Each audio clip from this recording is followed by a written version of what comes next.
Wicca began in the UK, which of course is in the Northern Hemisphere. And when you read anything about Wicca, you will see a lot of Northern Hemisphere imagery, such as animals, the seasons, the Sabbats when they occur, even the names of the moon phases, as well as the plants and all other things that are relevant to that neck of the woods where Wicca originated. If you live elsewhere in the world, like the Southern Hemisphere, it can sort of feel a little bit out of place, because even if you live in the Northern Hemisphere and you live further south towards the equator, you're probably not going to experience winter in the same way that the northern part of the Northern Hemisphere experiences winter, and you're most likely not going to have the same plants and animals either. So what do you do when you are working with an earth-based religion and the guidance tends to be not quite in sync with where you happen to live? This video is going to be about the differences between the Northern Hemisphere and the Southern Hemisphere particularly, so stay tuned.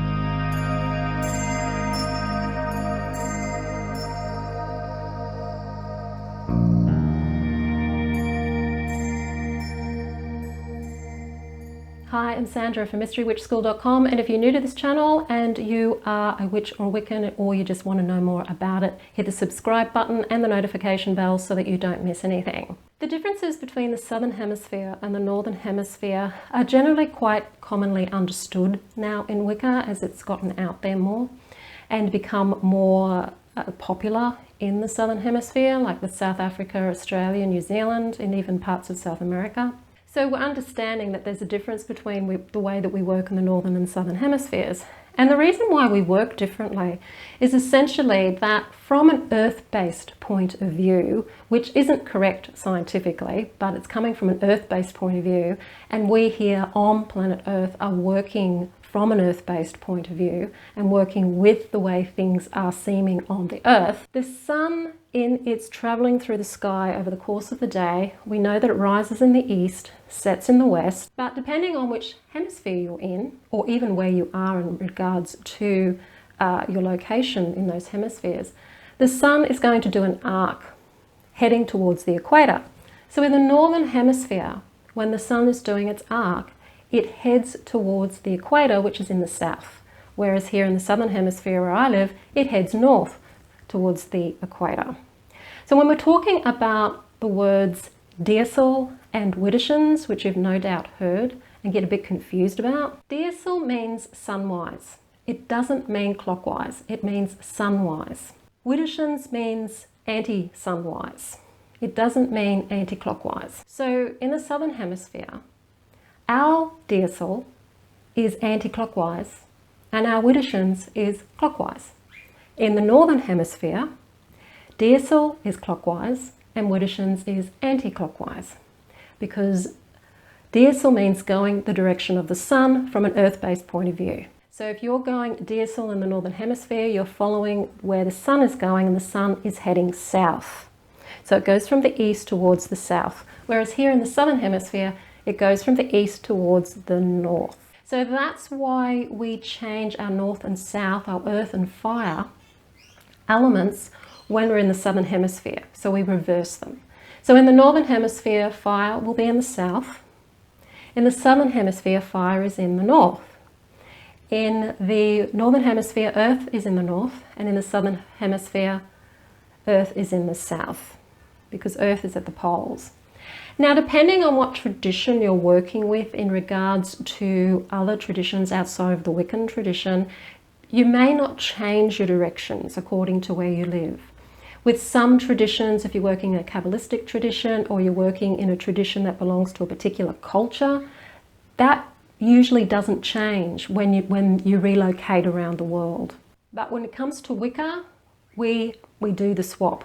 We do the change, because that's where we're coming from. We're coming from that earth-based perspective of looking up at the sky and seeing that the sun appears to be moving towards the equator in a particular direction, depending on which hemisphere you're in. Now, we know, of course, that it isn't the sun moving, that it is us, the planet Earth, moving around the sun. We're not going to argue with scientific proof and science that it's the other way around, but we do work from an earth-based perspective, and that's why we see it that way. There's also another reason why it's different, and that's the Coriolis effect. If you're in the Northern Hemisphere and you go and flush your toilet, you will notice that the flushing will actually sort of spiral down in a clockwise direction. And when you're looking at the weather, if you ever bother to look at the weather and you hear about the highs and the lows, the highs always go in a clockwise direction in the Northern Hemisphere. Come down here to the Southern Hemisphere and it's the opposite. Our toilet, when we flush it, it moves in an anti-clockwise direction and our highs are anti-clockwise. So not only is it to do with the position of looking up at the sun, it's actually to do with the way that the winds and the currents move around the planet as well. So it's more than just the sun, it's actually to do with the element of air and air pressure and all of those things as well, the weather basically. So that's another reason why we turn things around in the Southern Hemisphere. Some people in Wicca will even go one step further and actually base it on exactly where they live and where the elements are in accordance to where they live. So I know some Wiccans will change water and air around because they might live by the sea and the sea is in the east and the winds might come more from the west. So you get the westerly winds where I live. And you've got the sea on the east where I live. So some witches who live locally will actually swap those elements around as well to do with where they're living. And that's perfectly fine too if you're working from an earth-based perspective. Because traditionally, when you look at the various different cultures from around the world and where they put the elements, they actually did put their elements in accordance to where they were situated in relation to the element of water, the element of air and the element of fire or the sun and earth. So it is totally acceptable to do that change and it is not going against anything at all doing it that way. So in my course, the Mystery Witch School 101, I teach both hemispheres. So whether you're in the Northern Hemisphere or the Southern Hemisphere, you get the opportunity to work within your hemisphere and also, if you want to learn about how the other hemispheres works as well.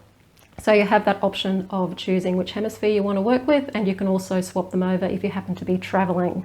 So that's just a little bit about the Mystery Witch School 101 course, which is a 12-month course in the basics of Wicca, getting your firm foundation in connecting to yourself, to the earth, to all that is, and creating the life that you want to create from an empowered sense of self and create that joyful, happy life that you're looking for through the spiritual tradition. So the details to that are in the description field below this video. If you like the video, hit the like button, don't forget to share it with your friends, and hit subscribe and comment. I'm Sandra from MysteryWitchSchool.com.